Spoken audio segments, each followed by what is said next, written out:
Feito por Elas, o podcast que discute o protagonismo das mulheres no audiovisual.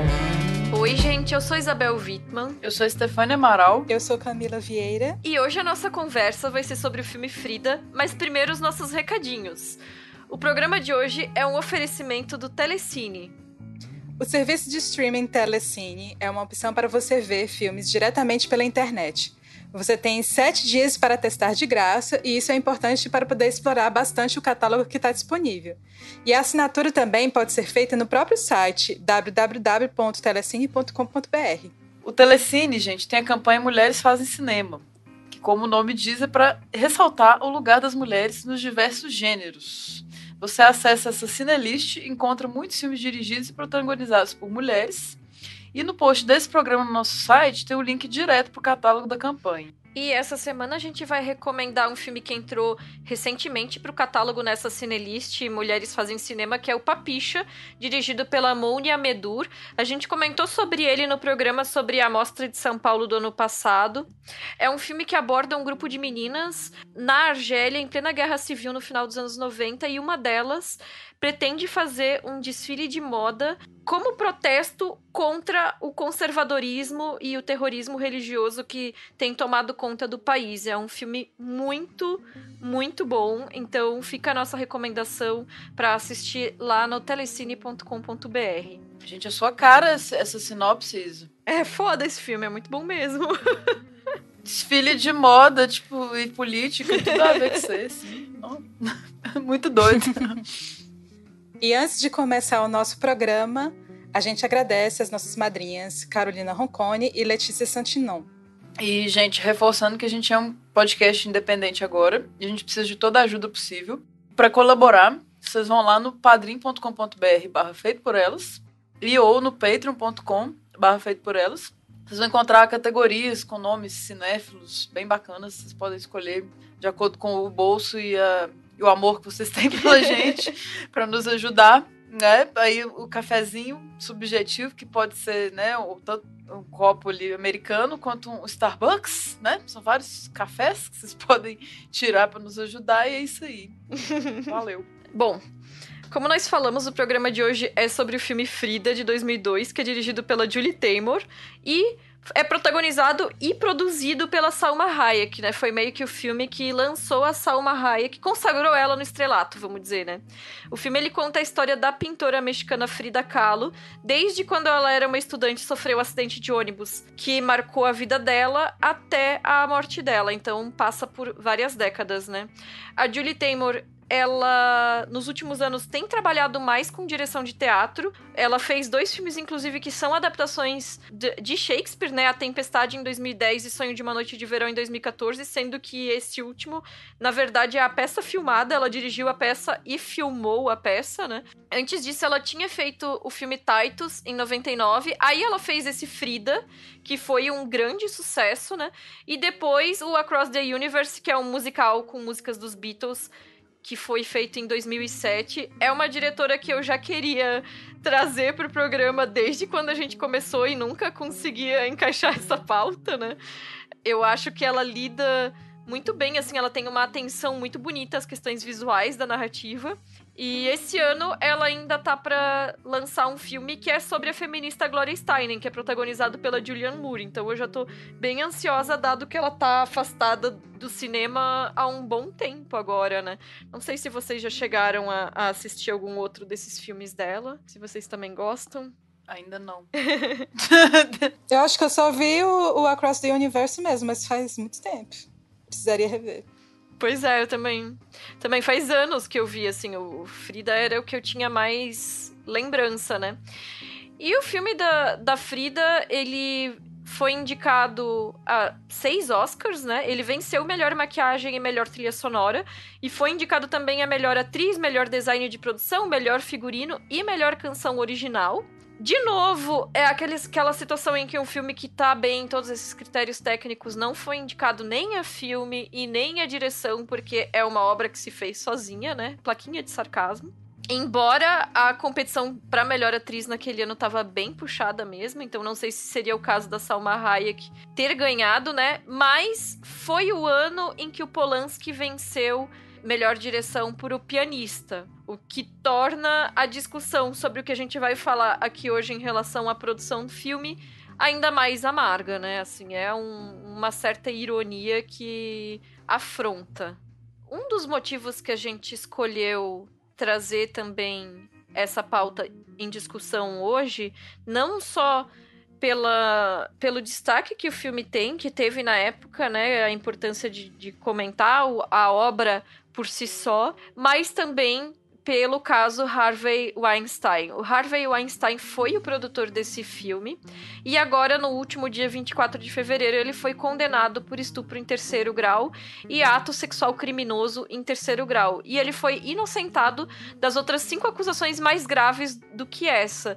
Mas pensando nesse gancho do Harvey Weinstein e nos depoimentos da Salma Hayek sobre essa produção, a gente achou que seria interessante trazer esse debate, né? Porque a Salma Hayek, ela contou em um texto chamado Harvey Weinstein is my monster too. Harvey Weinstein é o meu monstro também, no New York Times em 12 de dezembro de 2017, sobre o comportamento dele em relação a ela, né? Ela já tinha trabalhado com ele nos filmes que eram dirigidos pelo Robert Rodrigues, Um Drink no Inferno e A Balada do Pistoleiro, mas ela não tinha muito contato com ele pessoalmente. E aí ela quis negociar a feitura desse filme porque ela queria muito trazer a história da Frida Kahlo para um público maior, um público estadunidense, do cinema mainstream, enfim. Ela levou o projeto para o Weinstein. E ele topou, mas para fechar esse projeto, ela teve que trabalhar pelo salário mínimo exigido pelo Sindicato dos Atores. Ela recebeu o crédito como produtora, mas não foi paga pelo trabalho de produção. E ela também assinou um contrato para estrelar os filmes seguintes da carreira dela, produzidos pelo Weinstein. Só que dali pra frente, quando ela tava tentando realizar o filme, ele ficava tentando entrar no quarto dela de surpresa nas locações, pedia pra ela tomar banho com ele, pedia se ele podia fazer massagem nela nua. Enfim, ele perseguiu sistematicamente ela em todo o processo de produção, e ela recusou. Ele ameaçou ela de morte. Ele criou condições impossíveis para a realização do filme. Primeiro, ele exigiu que devia ter 4 atores famosos no elenco. Depois, o diretor ou diretora, né, mesmo com atores famosos, teria que ser alguém desconhecido do público. Ela precisaria captar $10 milhões em recursos, tipo, ela pessoalmente. E ela acabou conseguindo todos esses critérios, né, com a ajuda de amigas e de amigos. Ele ainda tentou boicotar o lançamento do filme, espalhou que ela e a Julie Taymor eram difíceis de lidar. Ele exigiu que o filme tivesse uma cena de sexo com outra mulher para que o filme fosse realizado, porque era um fetiche pessoal dele. E ela precisou tomar um tranquilizante para conseguir realizar a cena. A gente vai discutir sobre essa cena no episódio de hoje. E no final, quando o filme já estava pronto, ele disse que só lançaria no cinema se o filme tirasse mais de 80, nota 80 de 100, né? Nas primeiras sessões de teste, que é um patamar que menos de 10% dos filmes atingem. O filme conseguiu 85. Ele ficou muito bravo, ameaçou agredir a Julie Taymor, mas acabou lançando o filme comercialmente, né? A carreira da Salma Hayek foi praticamente boicotada dali pra frente. O restante do contrato que ela teve com Harvey Weinstein foi cumprido com papéis secundários em filmes pequenos e não com as protagonistas, que tinham sido o acordo original. E a gente vê que, apesar do sucesso que ela fez em Frida e da indicação ao Oscar, a carreira dela meio que nunca se recuperou, né?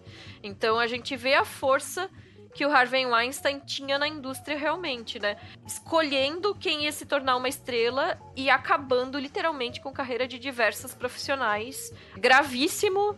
E a gente sente o impacto disso tudo na obra, né? Nossa, demais. É muito pesado isso tudo. E eu tô pensando aqui agora, enquanto você tá falando, né, de representar a Frida e o peso que tem isso e o que a Frida passou também, né, em relação ao Diego. Né? Claro que são situações diferentes, mas enfim, é muito pesado mesmo. Muito difícil até falar dessas coisas. Eu não fazia ideia de todo esse contexto que teve o Frida, até porque eu não me lembro se isso teve tanta repercussão assim no Brasil. Eu acredito que lá nos Estados Unidos sim, né? Mas eu fiquei muito chocada. Eu sobre essa história, esse contexto todo pela própria Isa, né? Por você mesmo, isso que você me falou. E eu fico pensando nessas interferências escrotas de produção, né? Que acredito que tudo isso interferiu muito na forma como o filme... no resultado do filme, né? Porque me parece que o filme dá um peso maior aos personagens homens, não só ao Diego Rivera, mas ao próprio Trotsky. Ou seja, né, o filme ele dá um peso muito grande aos homens ao redor da Frida e não explora tanto, apesar da gente ver, né, as obras ali ambientando várias cenas, mas não explora tanto o contexto da feitura das obras dela e ela como artista, né? Eu acho que o filme explora muito pouco isso. E sempre quando aparece a obra da Frida, o filme me parece estetizar. Eu acho super bonito, mas às vezes cai numa certa estetização porque descontextualiza do momento em que foi feito. Assim. Ela tenta dar conta disso, mas me parece que fica faltando alguma coisa, sabe? Para contextualizar de fato essas criações. Por exemplo, o quadro Unos Quantos Pequetitos, acredito que seja assim, eu não sei falar muito bem espanhol, mas é o quadro em que tem a mulher retratada, né, que levou 22 facadas, que foi inspirado numa notícia de jornal que ela chegou a ler na época, e que tem um homem em pé com a faca na mão. Esse quadro, ele foi uma denúncia muito séria do feminicídio. Assim, pelo que eu li, assim, né, que falou, e a forma como a Frida falou na época sobre esse quadro.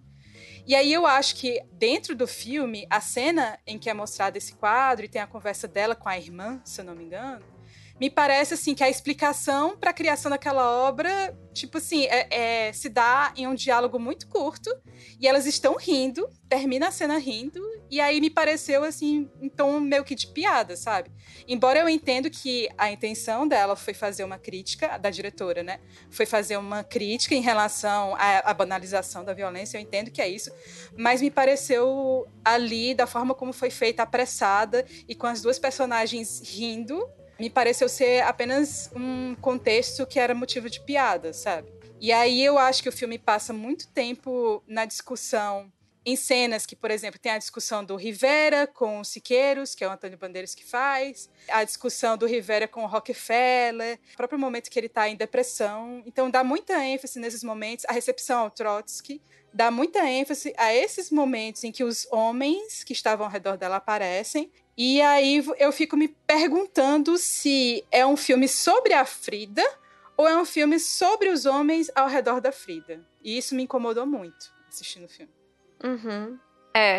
Essa questão do quadro sobre o feminicídio, eu também senti isso, que foi um momento de criticar essa banalização da violência contra as mulheres de uma forma como os homens às vezes não percebem, porque mostra ali que ela viu isso num noticiário e resolveu criar essa arte, né? E aí, pra mim, é esse momento de tanto a criação da arte quanto o comentário sobre o fato mostrar que a percepção das mulheres sobre ele é diferente do que a percepção dos homens que estão em torno dela, né? Mas eu concordo demais contigo, eu queria que o filme focasse muito mais na Frida. Eu li o Diário da Frida Kahlo, eu não me recordo agora, eu tava no primeiro grau ainda, no ensino fundamental, tinha na biblioteca da minha escola. O Diário da Frida Kahlo é um negócio maravilhoso, é o meu sonho ainda ter esse livro, eu não tenho.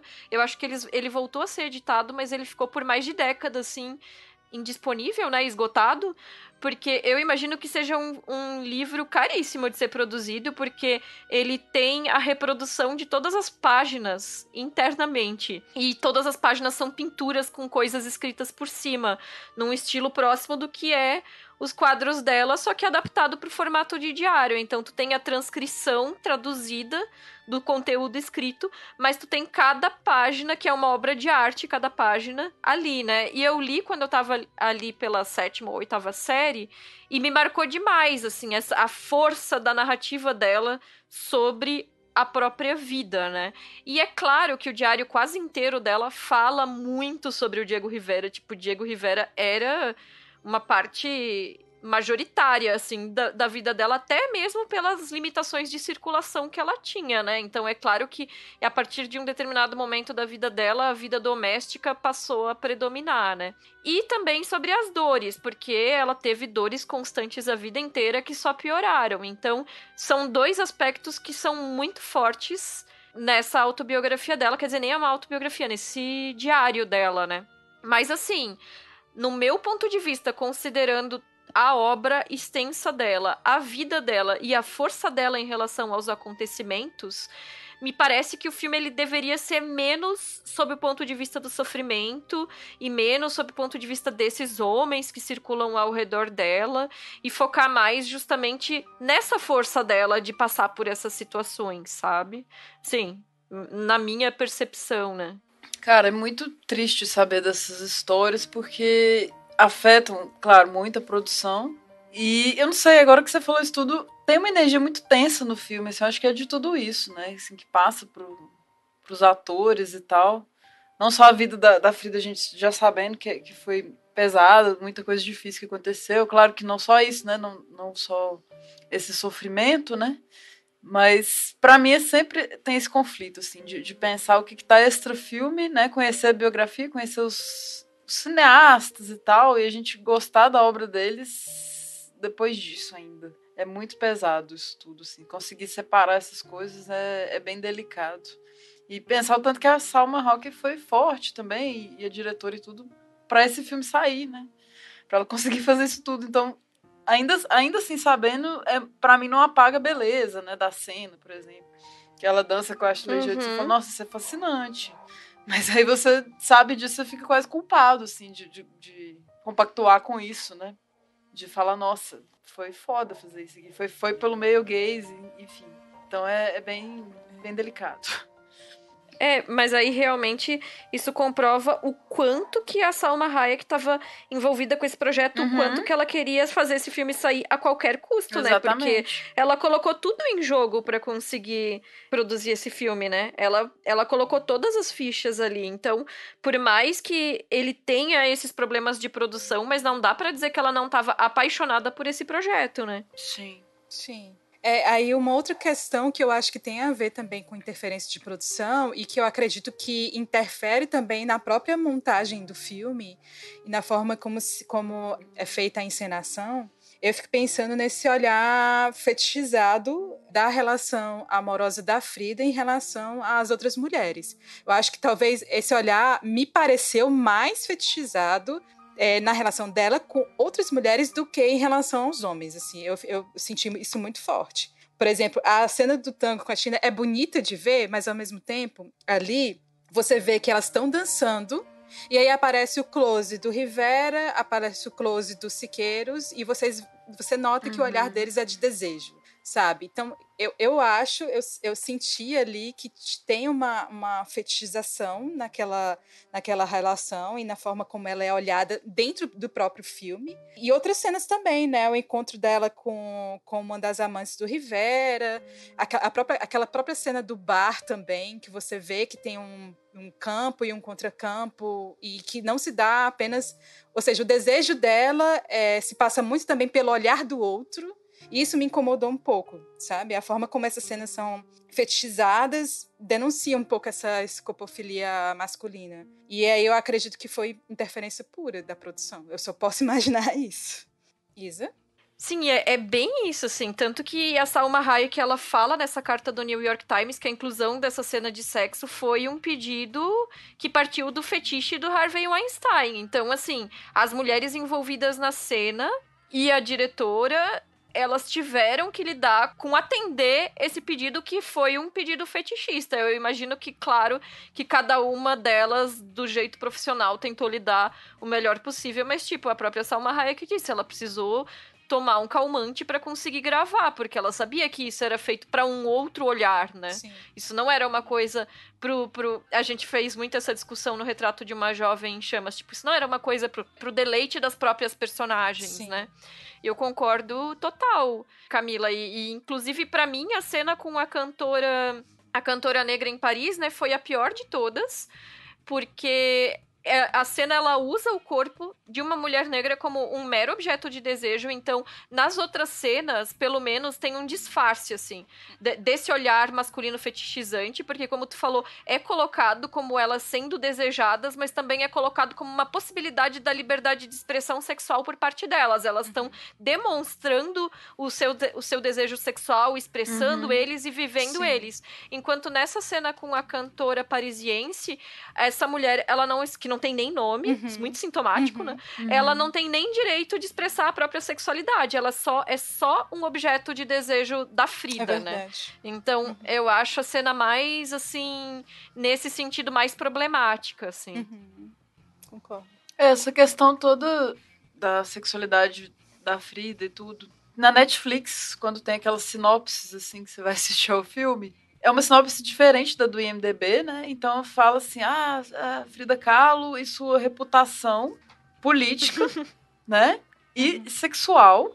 E aí, quando fala em reputação sexual, eu levei um choque, assim, porque, não sei, eu não li muito sobre a Frida Kahlo. O que eu sei mais da biografia dela era nas aulas da Duda, minha amiga, Duda Salaber, dava aula de literatura, mas ela falava de arte também. Então ela falou muito da história da Frida. Os spoilers todos eu tive foi ali. E essa questão, assim, pra mim não era... Eu não sabia de muita coisa. Da bissexualidade dela não é uma coisa que eu acho que é tão lembrada, sabe? Não sei se eu tô muito... talvez isso seja mais reprimido, sabe? Mesmo, assim. Tipo, só se fala em Diego e... Não, se você não vê o filme, você não vai lembrar, assim, que ela era bi, por exemplo. Então, eu achei assim, a Netflix, eu achei uma sinopse bem, até conservadora, assim, um julgamento moral, assim. Porque falou assim, a reputação sexual e política controversa. Aí eu, nossa, tipo, sabe? Tá julgando os dois fatores, né? O sexual e o político. Então, você ser bi e comunista é controverso, sabe? Tipo, uau, vamos assistir porque é problemático, talvez, porque é... Então, eu achei bem uma sinopse com muito julgamento moral mesmo, assim, de valor, que me assustou um bocado.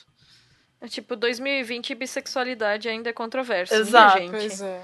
Então, na verdade, esses aspectos da sexualidade dela, eu acho que são bem divulgados. Até por essa questão do diário dela que é publicado. E ela coloca tudo lá, né? Todas as vivências dela estão postas no diário, né? O relacionamento com o Trotsky talvez seja o mais famoso, porque ele é uma personalidade histórica já, hoje em dia, né?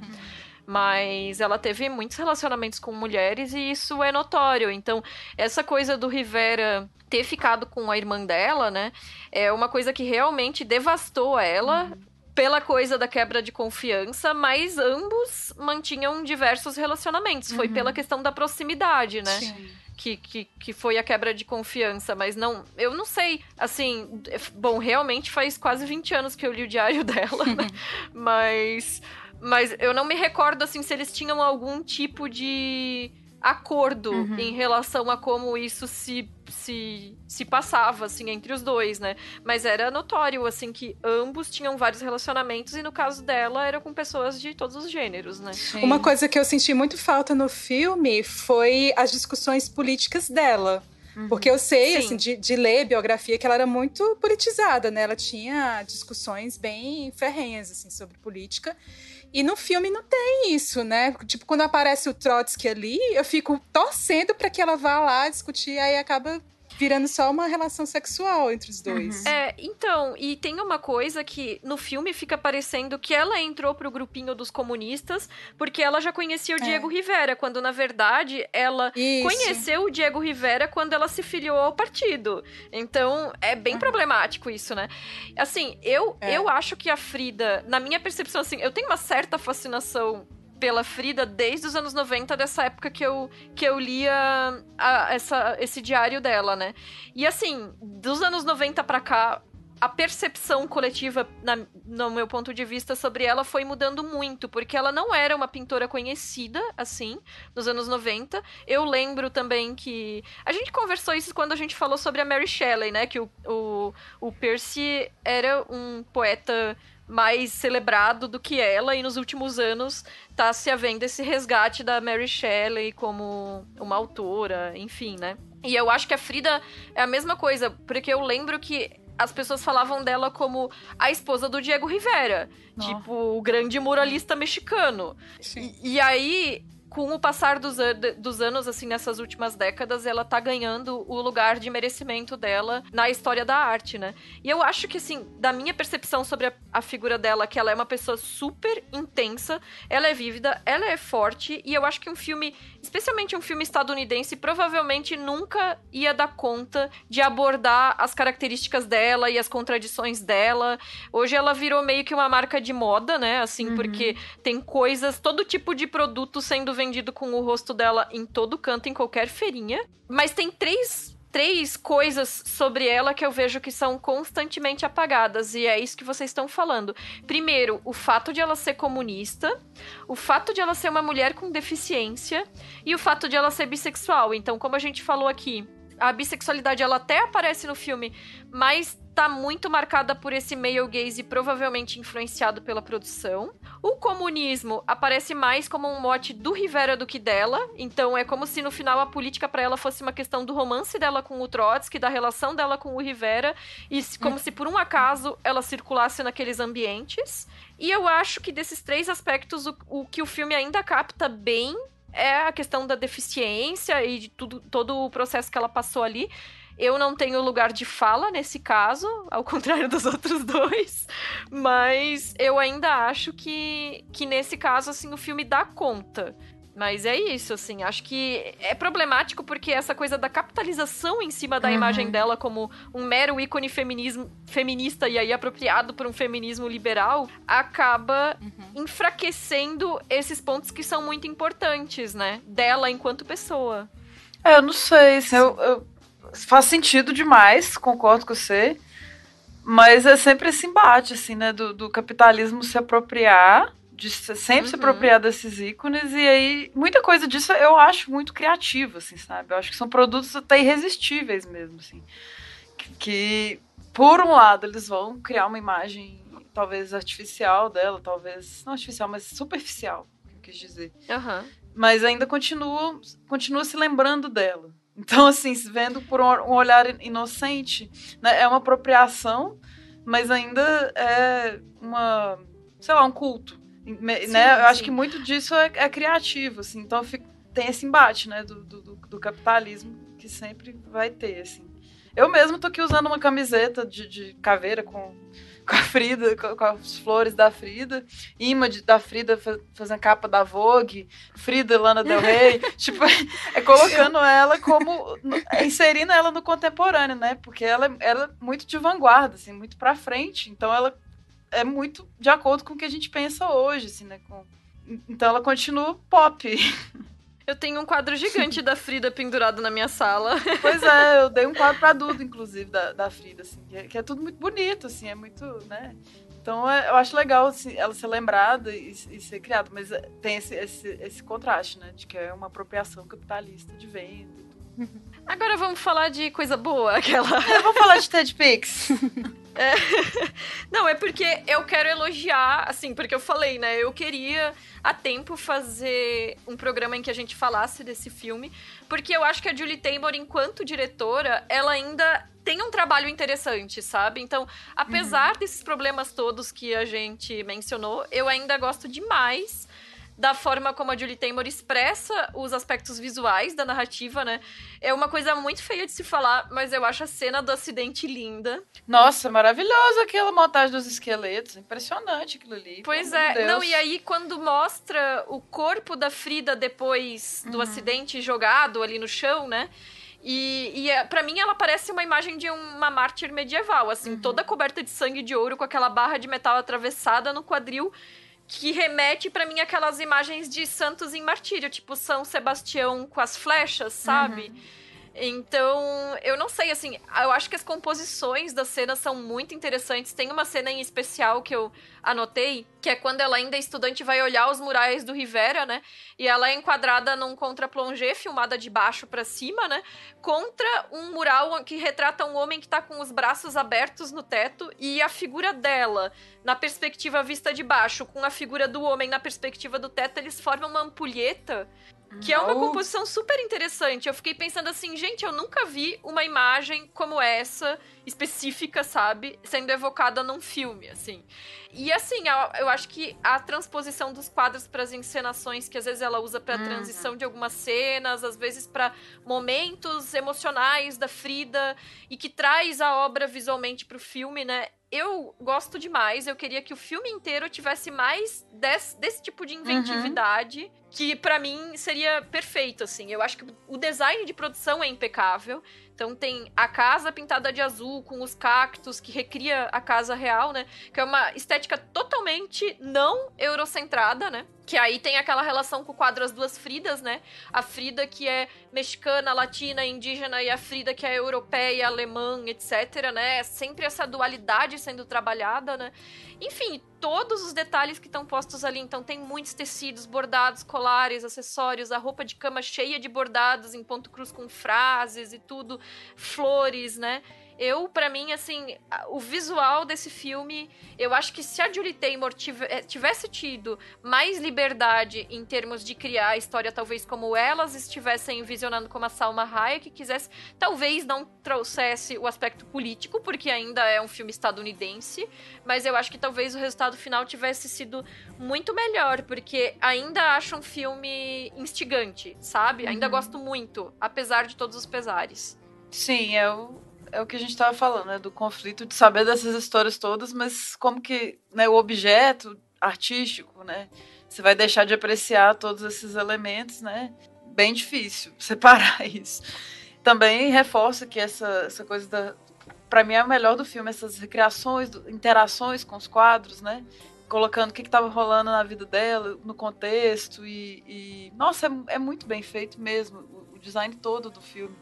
Acho curioso que depois do trauma lá com o Diego, da irmã, entra naquela fase da masculinização, né, dela, assim. Que ela já coloca o terno e corta o cabelo. E aí tem essa androginia, que eu não entendo tão bem, Isa estuda gênero, vai entender. Mas é um choque muito rápido isso no filme, assim, né. Não sei se tá no diário, se foi tão imediato, né, essa coisa de romper com o Diego e passar por esse processo, que eu sempre acho curioso, assim, de transformação, de fusão com outros gêneros, assim, no modo de vestir e tal. Eu acho fascinante isso aí. Não explicando, mas trazendo aqui essa característica do filme mesmo. Uma outra montagem, além dessa do esqueleto, né, do acidente, que eu acho fantástico. Aquelas caveiras, assim, é muito fascinante. É mais pro final, que tem uma senhora que canta, né, e elas bebem, assim, que é outra montagem que eu acho maravilhosa nesse filme. Então, a trilha eu gosto muito também, enfim.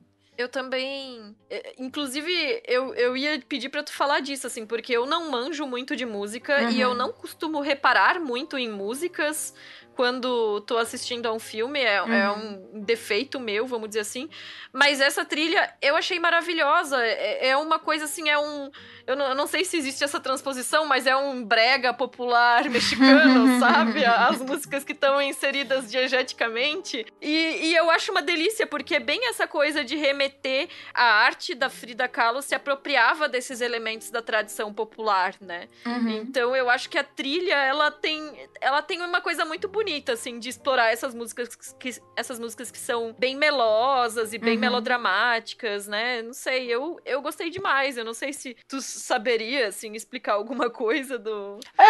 Eu sou viciada em música, mas eu também não entendo de técnica, assim, sabe? É coisa de gostar mesmo. E ainda mais música mexicana, assim, e tal, em espanhol, eu não conheço tanto. Mas eu acho que combinou demais com a atmosfera, né? Você sente isso, assim. Não acho que a música comenta muito, acho que entra em momentos certos. Tem momentos de musical, né? Esse que eu comentei da senhora, tem a cantora, enfim. Então, combinou muito, assim, né? Essa é La Llorona, que a senhora canta. Então, assim, não conhecia a galera. Tem a Josephine Baker, né? Que é uma música de 34, que foi colocada ali no meio de tudo isso. Mas, assim, até dá vontade de ouvir mais música, assim, porque ficou muito bonito. É uma trilha bem... É um destaque do filme também, a trilha sonora. Dá uma, digamos assim, uma estetizada na mexicanidade. Reforça esse lugar, né? Assim, só deixa mais bonito, assim. Tem umas montagens também com a câmera que ela faz, assim, quando ela vai pintar, que ela acaba de voltar do acidente, assim, aí mostra primeiro o espelho, né, no teto dela. Que ela tá filmando, que ela tá pintando a partir dessa imagem. Então, aquele movimento de câmera genial também. Eu ia perguntar pra Esther se ela acha que o filme ganha você marcou. Porque tem aquela cena que aparece o cachorro e ele tem nome, né? O Diego fala o nome dele. Eu acho que... O Senhor das Trevas lá. Ele aparece nessa cena, que quase ele morre ali. Tadinho. E aí depois ele vai aparecer em outras cenas também no início, quando a Frida tá estendendo roupa e aparece aquele macaquinho ali, aí ele aparece também pra entrar na casa. E depois, quando ela tá descascando milho com a irmã, ele aparece também. Eu já ganhei o troféu, já. Então, quer dizer, eu sei. É verdade. E só no inicinho mesmo já tem um pavão, que é a coisa mais linda que eu já vi. Aquele pavão andando, assim, a coisa perfeita. Tem os miquinhos, né? Que você citou. Então, isso, não tem nomes e tudo, mas já tem bichinhos, tá? Ótimo. Selo Faustina. Vamos colocar na nossa lista. Eu acho que o cachorrinho, pelo menos, ele cumpre uma função bem clara ali na narrativa, né? Então, nesse sentido, só o cachorro, eu acho que já garantiria o selo Faustina. Com o nome e tudo, pode botar, sim.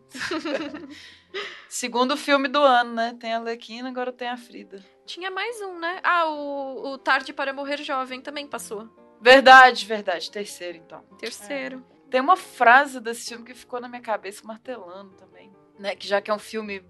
né, pra variar, que foca muito em relacionamentos, que é aquele momento que se pergunta, né, o que faz um bom casamento? Memória curta. Nu. Ficou martelando. Então, esse filme foi interessante rever, porque eu acho que a última vez que eu revi ele também tinha sido durante a faculdade, porque em algum momento eu fiz algum trabalho sobre muralismo mexicano, e aí o professor passou o filme da Frida Kahlo também, enfim. Ultimamente tem surgido de volta na pauta alguns trabalhos meus da época da faculdade, eu tô achando estranho isso. Mas assim, dado esse tempo que eu tava sem assistir, e a minha vontade de rever ele pra fazer um programa sobre ele, mas eu não lembrava mais, né, de como ele era realmente. Eu ainda achei que foi um processo interessante essa revisão. Eu continuo gostando demais do filme como eu gostava na minha memória. Saber desses bastidores da produção, como a Esther falou, colocam a gente num lugar muito complicado, né? Num lugar de uma certa incoerência, às vezes, né? Em relação ao resultado final do filme, assim, né? Mas eu continuo achando que, levando em conta tanto o trabalho da Salma Hayek quanto o trabalho da Julie Taymor que estão colocados nesse filme, todas as profissionais envolvidas, enfim, apesar do Harvey Weinstein, acho que é um filme que ainda é muito válido, sabe? E então, acho que fica a nossa recomendação também para quem não assistiu a Frida ainda, levando em conta os problemas apontados, mas tentando entender o trabalho que as mulheres envolvidas colocaram nesse processo, né? Perfeito. Raquel falou aqui do Baby Diego Luna. Acabou de mandar no grupo do Telegram aqui. Gente, eu não lembro de Diego Luna no Diego filme. Luna é o namoradinho da Frida no início. Eu não reconheci. É ele. É verdade. É ele. E a Raquel disse que assinava embaixo tudo que a gente falasse aqui do filme. Beleza. É verdade, Mas, gente, é o Diego Luna mesmo. Gente, Dieguinho Luna, novíssimo. Baby. Deve ter sido o primeiro papel dele, muito novo. E tem também o Edward Norton, Sim. que incorpora Então, o capitalismo ali, né, no filme o forte. Edward Norton tem até uma questão aí, porque uma das condições que o Harvey Weinstein colocou pro lançamento do filme, além das que eu tinha mencionado antes, essa eu até tinha omitido, era que o roteiro teria que ser reescrito, não seria o roteiro que a Salma Hayek apresentou pra ele, assim. Ai. E aí, a Salma Hayek fez essas coisas, né? Foi acionando os amigos. Por isso que, quando ele pediu 4 atores famosos, aí foi a Ashley Judd, foi o Antônio Banderas, sabe? Pra papéis pequenos, assim, né? E quem reescreveu o roteiro e não levou os créditos, só reescreveu na camaradagem pro filme sair, foi o Edward Norton. Uau. Ai, que legal. Eita. Gente, que trivia massa. Não, assim, Nossa. todo o processo de produção desse filme é muito fodido, assim. Cada etapa é um Gente, absurdo, nossa. assim, né? E aí tu vê, assim, que, Bizarro. tipo, a Salma Hayek tinha bons amigos, né? Porque ela conseguiu fazer Nossa, tudo, né? Pois é. Uhum. Gente, deve ser uma coisa do pessoal nascido em 2 de setembro. Eu, a Salma Hayek, o Keanu Reeves. Keanu Reeves também é de 2 de setembro. O ator que faz o Seu Madruga, né? Então a gente tem bons Sim. amigos aí, gente, né? Só os gente boa. Loucura. Eu queria dar uma dica para os ouvintes. Eu acabei de lançar o livro Mulheres Atrás das Câmeras, as cineastas brasileiras de 1930 a 2018, que tem tudo a ver com Feito por Elas. E é um livro que eu organizei junto com a Luísa Luz Varg, da Abracine, é um projeto da Abracine. E a gente está fazendo vários lançamentos em várias capitais. Já fizemos em São Paulo, no Rio, em João Pessoa, em Recife, agora em Fortaleza, mais recentemente. A gente vai continuar fazendo esses vários lançamentos, mas o livro ele já está disponível nas principais livrarias do Brasil. E você também pode encontrar no site da editora Estação Liberdade. Maravilha. Trabalho lindo, inclusive. Chique demais, viu, Obrigada. Camila? Tô louca pra comprar. Obrigada. Então a gente vai aproveitar esse programa, como ele ficou um pouquinho mais curto, para fazer uma leitura de comentários, porque nós recebemos muitos comentários sobre o nosso episódio 96, que foi sobre a Leni Riefenstahl. Então a gente vai aproveitar esse espacinho rapidinho para ler esses comentários e compartilhar com vocês. A gente recebeu muitos retornos no grupo do Telegram. E um desses recados foi da Daniele Costa. Ela escreveu: episódio maravilhoso, parabéns, pretendo ouvi-lo novamente. E aí, clap, clap, clap, clap. Emojis de aplausos. Palminhas. Eu achei bacana esse comentário da Daniele, porque, não sei, assim, quando alguém diz que vai ouvir o episódio de novo, significa que quer absorver mais coisas do que foi falado no episódio, assim. Então eu achei legal, porque passa a impressão de que a gente abriu uma discussão, realmente, né, com esse programa, então... É uma honra, né? Igual um filme que você quer rever e tudo mais. Muito bom, valeu demais. Comentário, gente, da Natália S. Abre aspas. Acabei de ouvir. Acredito que o intuito do episódio ficou bem claro para todos. Gostei bastante do paralelo entre o contexto dos filmes e o nosso momento atual. Eu amo quando há esse tipo de coisa. Gostei bastante da duração do episódio, que foi exatamente o meu caminho de casa RS. Foi uma aula que é tipo assim... foi uma... risos gaúchos. RS. Foi uma aula de reflexão. De fato, não é toda representatividade que importa.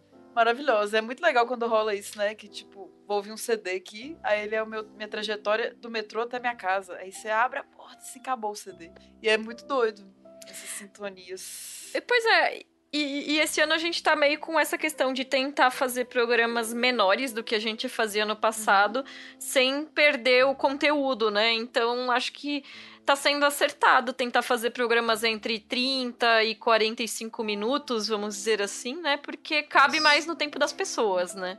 Total. Próximo comentário é do Vincent.